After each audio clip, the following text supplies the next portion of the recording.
mettre sur pied et dans un état de droit, il y a une justice indépendante. Seigneur, nous sommes fatigués des voleurs. Nous sommes fatigués de ceux qui s'enrichissent.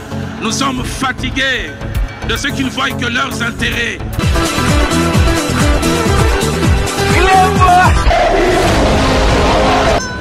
Je m'engage à user de tout ce qui est en mon pouvoir pour que les erreurs du passé ne se reproduisent plus et pour que les actions nécessaires à l'avancement de notre pays soient promptement prises.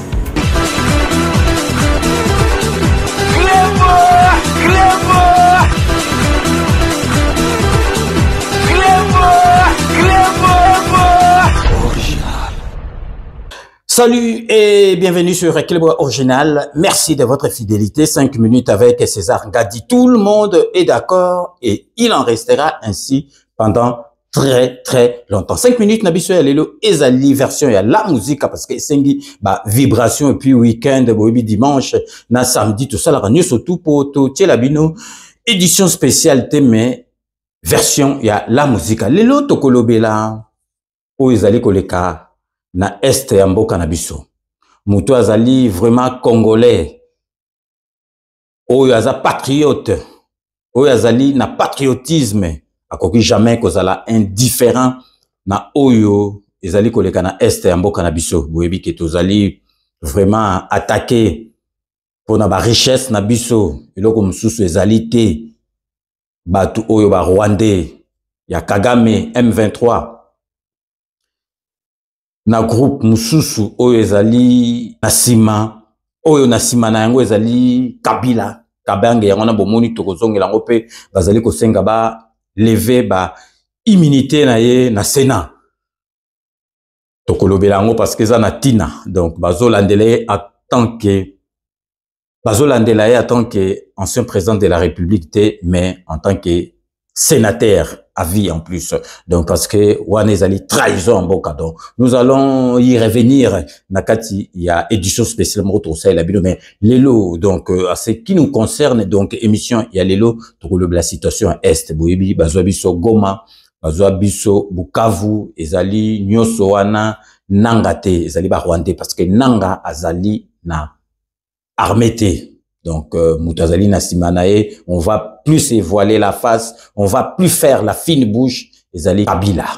Donc, Tozo Bomba na sousouté, et comme sousouté que Yarosala Masolo en katimini bobi ke Kabila, ex-président Yambo Kanabiso, donc, en voulant faire tout, donc, Longola même Bomoyi, y a présent Biso Fachi Beton, ba kokite Sikoyo, et comme Masolo a Britandela. Yangwana pe Biso pe Sikoyo, Rochama na monokote et commis au Poyo Tikali donc Birmogo bozo rêvé que ezali sous jeté bateau yo babanda ko sepela même bateau yo bazali na katia Goma ba Goma tracien na bateau oyo bazali na Bukavu bateau to monaki tangu ba M23 ba koti ba misusu babanda ko sepela na bango ezali kaka po ba ebaki makambo ezali koyela bango te sikoyo te belé oyo donc ba mauvaise langue te belé bando monaki oh non dollar ekiti kuna bazoli bien makambe belé c'est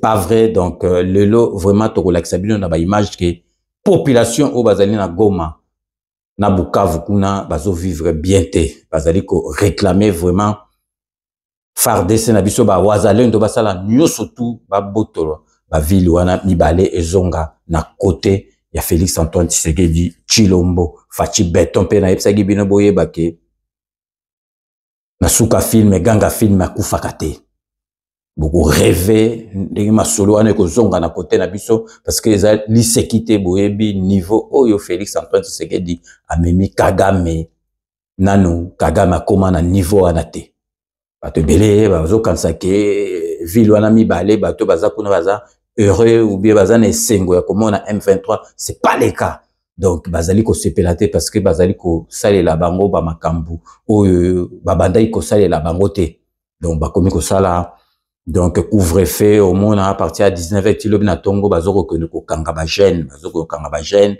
bazoko kanga batu donc na makasi musala soda izala kifoza la volontaire bango bazoko kanga bango ba jeune bazozo bango bazokende na bango misusu bazokende bazozonga te toko la sabino ba image na kati émission poto la sabino ke bande kona biso oyo bazali na ba ville oyo Kagame azui M23 zui bazali vraiment ko regretter bazali ko vivre na ndenge esengeli ba vivre te na kati ya mboka na bango. Ben tozali vraiment ko partager douleur na bango mais bazala calme. Félix Antoine Tshisekedi jamais akotika ka bango. Donc récupérer bamboka na mibale Bukavu na Goma et ko zonga côté na biso. Tolingi to la sabino parce que ba image to zwa kiango na bandeko na biso bazali kuna na est bokomona ba video na nyonso tout relaxa bino ezali na monoko ki Swahili na monoko Swahili mais nga na salaki nyonso ke ndeko na biso moko abandai kosalela biso traduction bota la bino moko o ezali koleka ezali pasi na maona motema donc bandeko na biso tokotika bino boyete boyebake toko reprendre ba video wana mibale ata ba ndoki ya Congo oyo bazali koloba ekotika la boye ezali lukuta le vundu na bao toko reprendre ba video wana mibale bino moko bolanda ba image oyo to tieli bino bozoka pe tradition to tieli bino video après boyoka donc audio ya tradition ya vidéo oyo bowiti kotala donc restez connectés sur Équilibre Original, on revient tout de suite.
Jambo wandugu, nilipenda niseme lugha ya Kiswahili juu ya kuonyesha kama kila mtu asikie.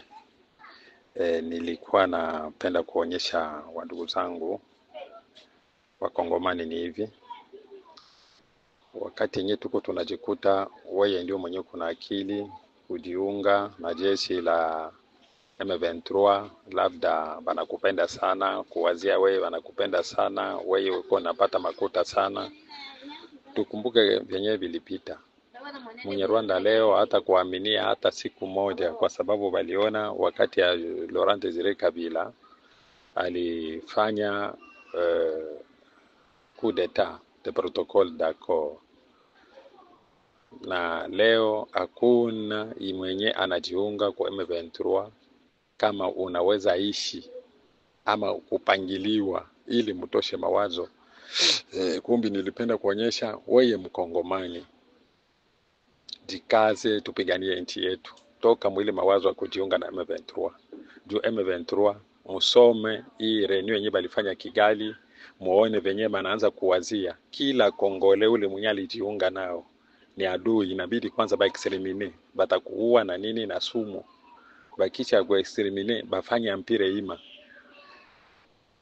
wazi mutaona meme hata Tanzania. Kumbi president wa Tanzania ndipo baliua hivi, bako wanawinda president wa Burundi na bale bote wenye balijiunga, wale wa majimaji wenye walienda kujiunga wasiwazie kama wako na akili, au contraire wataregrete. Mwile ndio sura yenyewe kwako. Muwe hii ndio vita ya mwisho wa ndugu zangu. Usiwazie kama leo hii ni vita ya kusema kiba bataenda Kinshasa, ile aina ya kwenda Kinshasa. Fatilia ile reunion, resolution ya ile reunion, ma ordre du jour, point ngapi zenye zilikuwa mwile reunion yabo na conclusion yabo ilikuwa nini. Kumbi kenye kiko wako ni kusema tujiunge, tuwe pamoja, tuwe na umoja, tutoshe ile mawazo ya kuanza kubebana makabila, mie wa kabila fulani, huyu ni wa huku, huyu ni wa huku. Tukipata udhaifu kwa leo, mjue hii ndio vita ya mwisho, ushindi au kushindwa. Ampire hima inataka simama, ampire hima ya Tusiland inataka simama. Kumbe wakati yenye tuko tunapigana, tujue aseme ndio vita ya ushindi au kushindwa, ndio vita ya mwisho hii. Tutoshe ile mawazo ya kujiunga na M23. Kama wana nguvu watumalize sisi wote pale wanatawala, lakini bila vile inabidi antuka tutakuwa saa Somali, saa Libya, juu ya nini? Kutetelea haki yetu.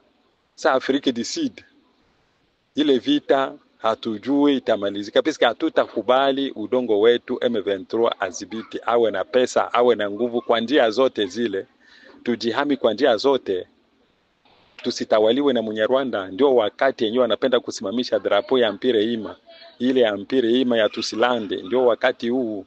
Kwa hiyo ningewasi tutoshe ile mawazo ya tribalism ya makabila, tuungane ili tupate kwanza kuushindi. Ile ndio yenyewe po ya kwanza nilipenda kushauria wa ndugu zangu wa Kongomani. Bon, na audio oyo na tindi ya Swahili ezali bazalendo mutu bazali ko adresser tous les Congolais oyo bamikuti bazosala na administration ya ba M23 na ba Congolais nyonso oyo bazana makanisi ya kokanisa keno ba M23 nde na ba Rwandais nde baza ba sauveur. Alobi bomi kosa te ba Rwandais oyo bazali na confiance ata moko te na biso ba Congolais. Pona nini? Po bayebi ke Laurent Désiré Kabila oyo bazwaka bachaka ye liboso po elakisa ke ezalaki mouvement ya ba Congolais. Laurent Désiré Kabila wana asalaka coup d'état ya protocole d'accord. Donc tango akomi na pouvoir ale abaluki makambo na bango wana alingaka lisusu te. Nde yango ba Rwandais bayebi keno ba Congolais on ne peut pas leur faire confiance. Bazotia bino ba Congolais liboso, mais bayebi ke baza na confiance na bino te, bino pe bokoki ko balukela bango. Ya bango ambition ezali basala Tusiland, basala Empire Imatuti, bazwa mabele, babengana ba bantu partout ekoma ya bango. Donc ye boye bake même président ya Tanzanie John Pombe Magufuli oyo akufaka nde mama oyo a remplaça ye ezali bango nde babomaka ye na bazali koluka pe baboma Ndayishimiye président ya Burundi. Donc mission na bango oyo Congolais nyonso aza na kati na bango bakoboma moko na moko, baza kopesa ye poison akufa po baza na confiance ata moko te, baza ko utiliser bino kaka mais suka baza ko boma bino po bango nde balingi ba régner basala empire na bango. Nde exhortation ya ndeko oyo muzalendo alobi na ba Congolais totika nanu ki tribalisme oyo eza na kati na biso, ba division eza komonana biso ba Congolais oyo aza na pouvoir bozo linga yete po aza ekolo boye soki to continue na makambo ndenge wana boye bake mabele na biso ekokende. Alobi oyo ezali bitumba ya suka, soit victoire ekozala na ngambo na biso na batutsi ba Rwandais oyo to bengani bango bazongi bakonyataka lisusu makolo na bango na Congo te pe bakomekaka lisusu koya te, ou soit biso basilisa biso na kitribalisme oyo toza nango basi bamoni faiblesse wana bazwa mabele ba installer empire ima na bango ekoma Tutsiland. Donc mabele ya batutsi en français c'est en lingala. Nde yango azali ko exhorter ba Congolais bokanisa teke ba Rwandais oyo bakosala bino malamu bako tia bino ba poste nete bako bomande bino et puis bazui mabele biso to tika ki tribalisme to bunda tokoya kubongisa makambo na biso après to bengana nanu monguna oyo. Nde message na audio wana en Swahili na talilio en bref traduction na lingala pour comprendre tango kosala ba émission o comprendre oko lobanini. Merci beaucoup. Point yabo ya pili banasema ke banakuya ata Yesu auko wanake abata rudiaka paka siku Yesu atarudiaka. Maki biko nasie milele amina. Make tujikaze tubaelewe. Abo abiko Banyarwanda biko Bakongomani biko Munyarwanda juu banasema lugha ya Banyarwanda mais abiko Banyarwanda. Balenza prepare guerre depuis 1990. Tupende tusipopenda na point abo ya nguvu mwenye anapenda atu mwana jijua hii siku hii ya kama hata heshimia maordre zabo zebiko namo wala ile ma imposition yabo wala ma kritere zabo zebiko nazo auzishe nyumba ahame ende mwinchi ingine. Ndio condition yabo ya pili. Ya tatu banasema mwenye kuna bajeni ba garçon ba ine batatu ba itano atoshe bawili mubusoda bende kwa arme. Make gisi mimi niko ba garçon mbili hapa Jordan na Joseph ni pane umoya. Wala hata bote upende usipopenda batababeba tu. Poya yabo ya tatu. Si ba manyumba. Si ba manyumba betuko na manyumba. Kama uko na niveau 3. Ile niveau 3 yote iko na ba locataire. Kila niveau, sasa mie kwanza hapa, si niko na niveau 3. Kila niveau $5 par mois. Par mois. $15 par nalipia kwa nyumba $15 par mois. Kisha gisi niko na locataire kule chini. Locataire anapatia mwezi mmoja makuta. Mwile mwezi mmoja make locataire mimi napasha kwa namlipia kila fin du mois. Apare kwa kulipia nyumba kila fin du mois $10. Make hapa gisi niko locataire au moins. Chaque fin du mois napasha fikisha kwa M23 $25 par mois. Na kama mimi nashinda nianze uzisha nyumba hii saa hii. Njoo habari. Point ine njoo bekwa nayo. Batu bekwa pose ma question bakusema nini na bia makazi banasema si peke tu créer makazi nyete ingiza franga na tuite Kinshasa batutumie mama kutetu zile ndamo makonte kai ko vile tutakufa tu na njala huko. Abo abata toka na batafonse mpaka Kinshasa. Ndio tulikuwa banasema hivi. Mimi sikukua hata kunyumba. Nitoka asubuhi nikaenda kanisa, kutoka kanisa nikapita kwa masomo ya batoto. Kutoka kwa masomo ya batoto nikapita Labote juu kule Labote mpaka hivi banimaliziaka kunipatia mafakturi ya courant. Nikasema acha nipite Labote, kutoka Labote ndio ndapita kwa Mashinji. Niko tu kule Labote ndio le mama Vinkero le tayari mwana shona hapa ule hapa jirani yangu ananiambia tanti noko wapi? Mimi nakuangalia huko. Juu jana usiku ndio chef de quartier alipitisha message mu groupe ya quartier kama ndio vile bakubwa watatutembelea mea bayayua saa ngapi. Nikasema cha kwanza niende nitakia kudia nyuma juu ningali na makosa zingine zenye ndafanya. Nikatoka pale nikaenda Labote niko tu mlo mbiro ya basi nile niko mchungo ile papa wa kunilivrer ile resi ya mwisho ilibakiaka nione apele ya mama Venkera sasa ujikaza ukuye tukute hapa ku entrée ya Corps de la Penjo kwa banatuita bakubwa basha kuye niambia bakubwa kuko nini nasekato ukuyo yo tajitarisha ukwe na $100 ya amande baneta ba manyumba yote ya mundendere bakutanane hapa kuterea ya basket. Mimi nasema sawa basi mimi nakuya nikatoka kule nikafika Feruje nikakamata moto nikabakuta pale. Batu yote kabisa nikakuta kama mimi batu yote ba mu quartier yetu tukiingia musale mule. Tuko tumule musale tukaona bakubwa wanachomoka ndio wakaanza reunion yao. Point yabo ya kwanza banasema tuite Kinshasa batutumie makuta yetu zezilinda mu mabanki. Juu hatuwezi teseka na makuta zetu biko atumikisha tu kule mu mabanki biko naziunguruka juu deja Kisekedi venye anatufanyizio huko ni crime de guerre. Crime de guerre. Dehors, je suis en train de parler.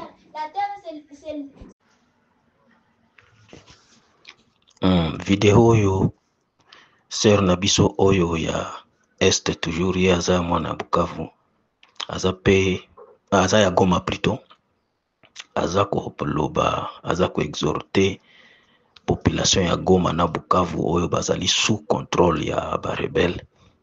Pona pasi oyo ba rebelle baza ko monisa bango. Alobi tozwa nano batabure to fanda to raisonner likambu oyo. Alobi ba rebelle oyo à s'adresser surtout na bango moko directement ba rebelle bino bato M23 boya kawa bolobio boye ko libérer biso keo Kinshasa ezaka ka bato ya ba détournement ba miyibi bato oyo baza ko linga mboka te mais bino banda bozwi vie oyo to banda ko vivre sous contrôle ya Kinshasa na oyo toza nango na bino leloyo oyo bino eza be koleka oyo ya Kinshasa eza kaka pona population aza ko banga bino aza na minduki te mais boyeba ke biso peuple tolingi bino lisusu te parce que ya bino pasi eleki oyo tozalaki nango tango ya contrôle ya Kinshasa mutuka ezo uta na Masisi eye na pomme de terre awa na Goma na epoke ya Kinshasa ebandaka kofutisa taxe ya 315,000 francs mais oyo ya bino bokomi kofutisa ngo $500 sikoyo tango mutuka wana ekokoma na pomme de terre awa na Goma sikoyo pomme de terre wana ekotekama na combien bomoni ndenge bomoni sibiso pasi na ba enlèvement boza kozwa bato boza komema bato soki n'importe bozo memba ngo soki wapi toza koyeba te boyeba ke biso peuple toza na bino te tolingi bino te ezaka ka toza na minduki te soki tozala na minduki vraiment mbele to bengani bino ndenge na suka ayebisi peuple ya Goma na Bukavu tomi prendre en charge po bato oyo bakolingaka kobima awa te soki biso moko tozwi bango en charge tomi zwi en charge te tozalaka ta tosalaka ba camouflage to lokoti ata moko na bango to bare kaka ndenge wana na cadre ya calme kaka tozo ramasaka moko na moko toza kosilana na bango ndenge wana nde likambo mwana mwasi oyo alobi na peuple ya Bukavu na Goma. Merci.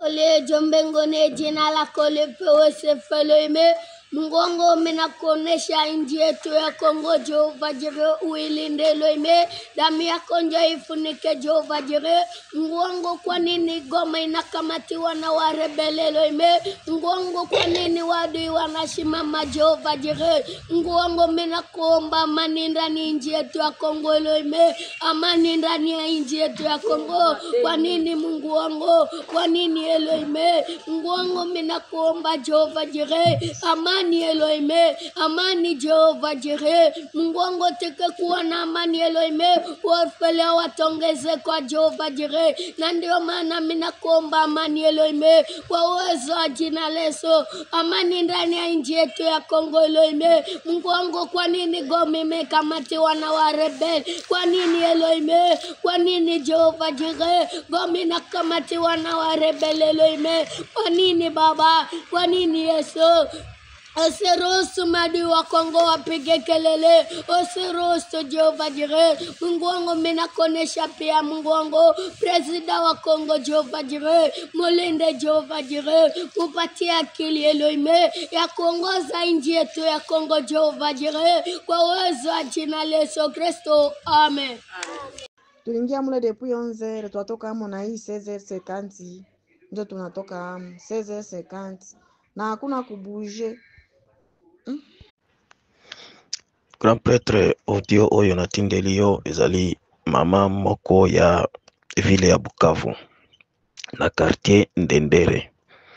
Alobi ba M23 babengisaki bango na réunion, bazali kobenga réunion ya chaque quartier. Bayebisi bango 4 points na réunion wana, ba réunion bandi 11h ti eye kosuka na 16h. Bayebisi bango point ya liboso ke bango babenga Kinshasa etindela bango bambongo na bango oyo ezalaka na ba compte bancaire oyo ekendaka na Kinshasa.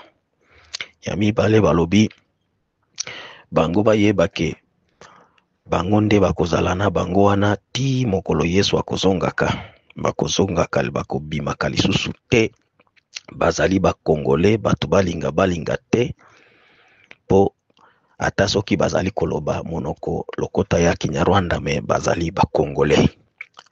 Balobi mwana na mutu nyonso locataire nyonso oyo mutu nyonso oyo azali na bana mibale ya mibale. Donc sala effort mwana moko akende na armée, akota na armée olinga te. Umye so ata bango nyonso bakota armée. Balobi oyo nyonso azali na mapango atie ba locataire. Chaque locataire ndaku oyo azali kofandela efutaka $5 par mois na locataire wana ofutelaka ye $10 par mois yo mokolo ndako, donc ekomi $15. De makambo baesi bango lobi oyo nyonso alingi kolanda mibeko na biso te, ateka ndako na ye, ale akende na mboka mosusu. Donc nde bamakambo banyangala kata wana ba M23 ya Barwande bazali koyebisa population ya Bukavu. Nde makambo mama azali koloba en bref na kati ya audio na oyo na tindelio. Merci. Hapa tuko Sange leo tarehe 15, naona maajabu Sange. Mtumishi wa Mungu anasimama kwenda pigana vitani. Ye huyo Magote, mtumishi wa Mungu huyo, mtumishi wa Mungu Magote huyo, mtumishi wa Mungu Magote anaenda pigana vitani. Okay. Mtumishi wa Mungu Magote, Nabii Magote kasome amido, anaenda vitani. Nabii Magote kasome amido anaenda vitani. Okay. Nabii Magote kasome amido Daudi wa Kongo anaenda vitani. Anaenda kumaliza ule mchezo wa M23. Anaenda kumaliza ule mchezo wa M23. Anaenda kumpiga Kagame. Waliniambia sema mimi mwezi huu hata dende nitaua Kagame, nitamwangusha. Mimi niko premier prophète noir du 8 novembre 2003 12h50 exactement, ni bande de pigeons vénitiens c'est bâtir moi. Ninaenda kuangusha M23. Ninaenda vitani.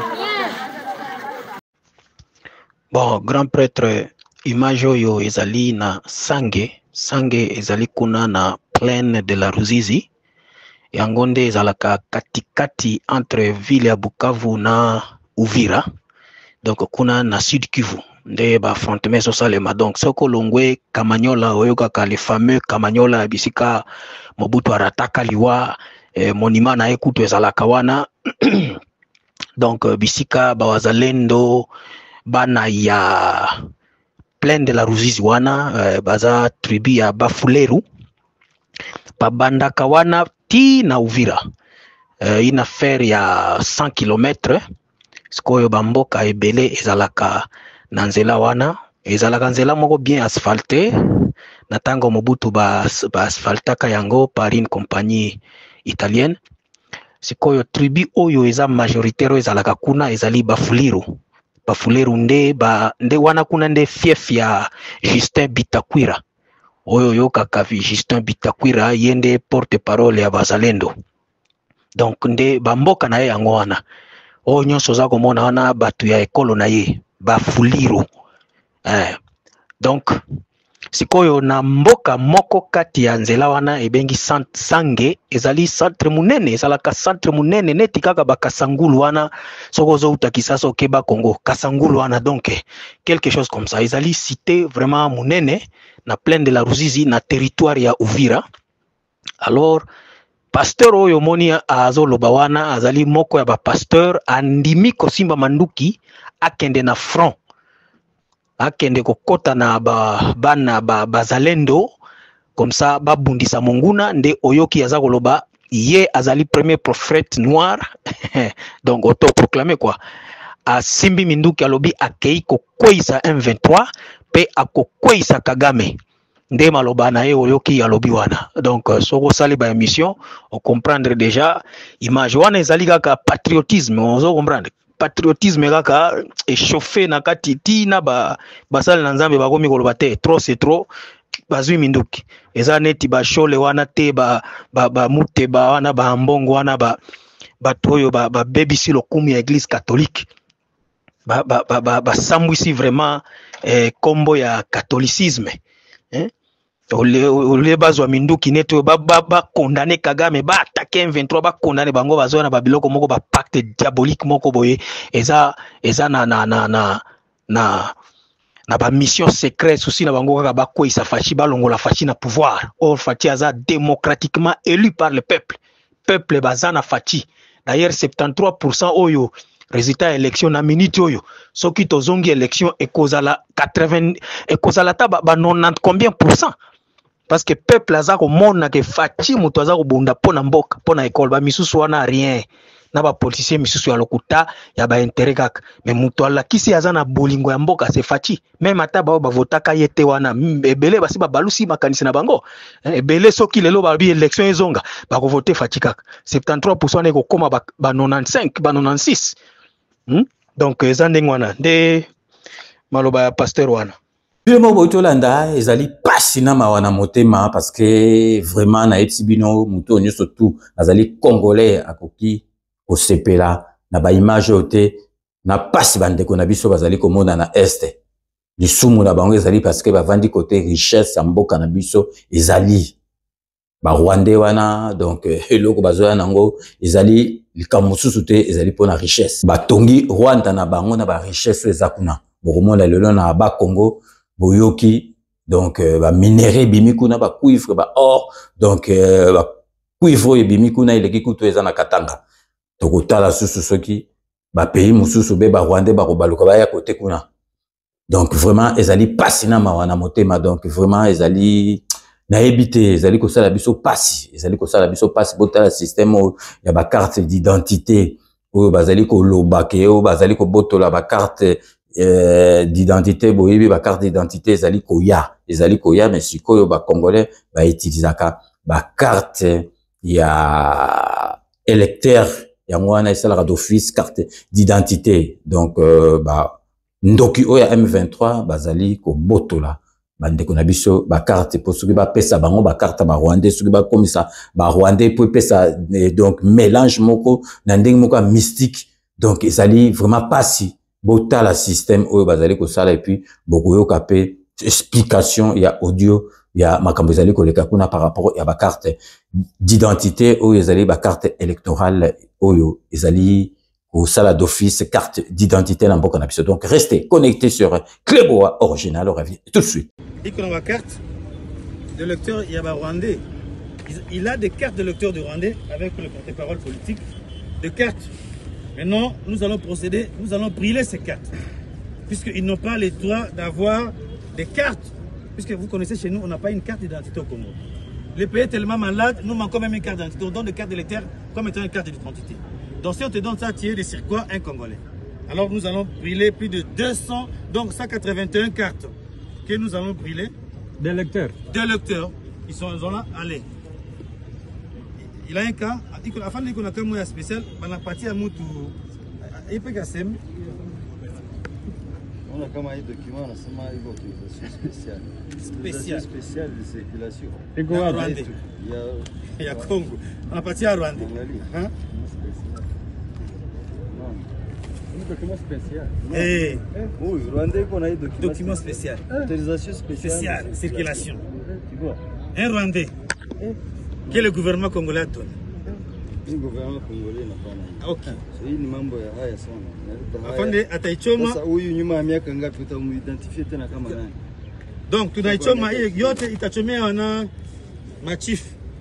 Yote hizi ni consequences. Conséquences ya Tshisekedi ya watu yake. Gouvernement bandi. Ya Tshisekedi qui donne des cartes d'identité aux Rwandais. Ok. Wana bakongoleo ya Goma sikoyo wana ulingoma oyebaka ye ba M23 babotoli ba carte de lecteur na bango batumbi yango balobi ke o bango baza ba Rwandais Tshisekedi apesaka bango carte de nationalité congolaise et pourtant soko tali wana bazosala baje ya Kagame otali bango nyonso wana baza ba Bantu siko balobi ke o baza ba Rwandais siko Kagame alingi a changer ba Bantu bakende kuna baboma bango comme ça azongisela biso batutsi bandeko na ye banilotiki wana nde likambo azali kosala wana donc batu nyonso omoni baza kokanga bango wana soit diza bamemi bango soit na formation zoka nde lokuta bazokende kobotola bango ba carte de lecteur batumbi yango balobaki baza ba congolais te. Voilà les jeux de Kagame. O Tshisekedi apesaka bato oyo carte de nationalité congolaise et pourtant baza ba Rwandais. Tala makambo. Bino moko boyuti kolanda ezali pasi na mawana motema botalaka ba face bato na mususu bazali donc bazali ba Rwandais. Donc côté wana balingi ekoma Rwanda donc nanga moto ko na nanga do pona nga za congolais te. Ataku Tolingaka Félix Antoine Tshisekedi te, tu peux pas te mettre avec M23.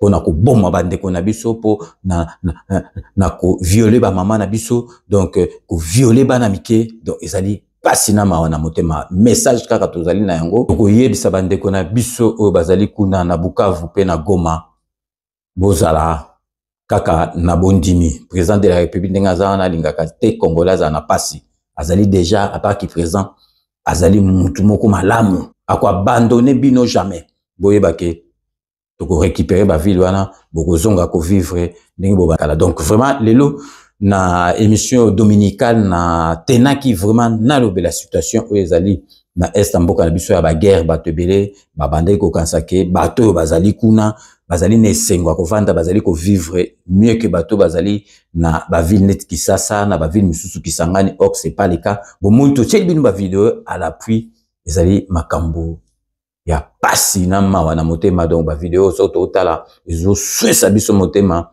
mais bande ko na biso to sengi bokanga kaka motema masolo ekozonga ndenge zalaki kalate bozala kaka na confiance na Félix Antoine Tshisekedi. Donc tokomi nasuka émission na biso lelo boyebika ndenge na lobaka. Je vous laisse le soin d'en tirer vos conclusions et de me faire parvenir vos commentaires comme d'ailleurs vous en avez l'habitude. So tokomi nasuka boyebika base totika angote to bandara toujours na honorable Jean Moutala na Londres, na moi sinaye honorable Jean Moutala, merci na nyoso tout au sala rapport na 5 minutes avec César Ngadi, toujours na kata Londres, Olivier Massamba, na moi sinaye Olivier Massamba na kata Londres, merci à trop, donc vraiment na nyoso sala rapport na 5 minutes avec César Ngadi, maître Ouera Mukuna, maître Rajamoule, José Kana Kikakamene, merci na nyoso tout au sala rapport na 5 minutes avec César Ngadi, Beloti Mavungu na kata Espagne, Beloti Mavungu, vrai chéri na ndenga mukete na kati Espagne, merci na nyoso tout au sala rapport na 5 minutes avec César Ngadi, petit sœur propre Poutou de Yalola na kata Bruxelles, Poutou de Yalola, merci na nyoso tout au sala rapport na 5 minutes avec César Ngadi, toke na kati Paris pour na repesa petit sœur propre ataka ma bolongo na esi ma bolongo na yena se pona kosambela pona mboka pona président de la République Agnès Mababa continue kosambela pona président na biso pe po na mboka na yo. Donc to tikali toujours na kati Paris pona repesa, donc mon cousin propre cousin na na lela o na sepelarane makasi Stéphane Jocol, le grand stratège o assisi makamunyo surtout Stéphane Jocol, merci na surtout au sala rapport na 5 minutes avec César Ngadi, vieux Bob, le président Bob Masala na muka jouer tout ba merci mingi na surtout Bossala rapport na 5 minutes avec César Ngadito, qui est ici en Afrique du Sud, pour nous repasser le petit frère propre, Roger Bamba, azorba nouvelle nangai, azorba nouvelle émission, Roger Bamba, dans l'Afrique du Sud. Merci, Nanyo surtout, au sala rapport na 5 minutes avec César Ngadi. Il s'appelle le philosophe Eddie Edo na Suisse, le philosophe Eddie Edo, Namosinae, merci, Nanyo surtout, bossala rapport na 5 minutes avec César Ngadi. Donc, Boyebi, Nakatia Paris, Tokoupe Sambote na Égide de Fer, Masalanga Égide de Fer, Dieudonné Kumbi, Blanchard Goma, merci, Nabino Misatou, Masalanga ya coupé, na nyosotou bosala rapport na 5 minutes avec César Ngadi, toke na Katia Belgique, pour nous repérer sa Mastanangai, ya CO, Tina Humanité, donc, moi na Moboko, Jean-Claude Mabala, merci. Na Madame Nao, na surtout au sala rapport na 5 minutes avec César Ngadi, Tokosuki Saka, toujours, Boyebi, na Dokotolo Nabiso, Jean-Paul Djamba Kaoudi, merci. Na émission na Parlons Santé, na Newsopé, au sala rapport na 5 minutes. Nous sommes arrivés à la fin de cette émission. Merci de l'avoir suivi. Moi, j'ai eu l'immense plaisir de vous présenter cette belle émission. Nous allons nous retrouver avec grand plaisir dans 24 heures pour un nouveau numéro. D'ici là, portez-vous bien et à très bientôt. N'oubliez pas, tout le monde est d'accord et il en restera ainsi pendant très très longtemps. Bobo Sonate Kanambe, Akuzwa, Masolo, Nambunchu, Penadikos.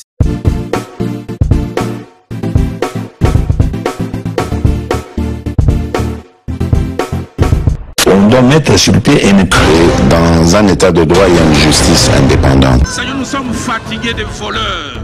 Nous sommes fatigués de ceux qui s'enrichissent. Nous sommes fatigués de ceux qui ne voient que leurs intérêts.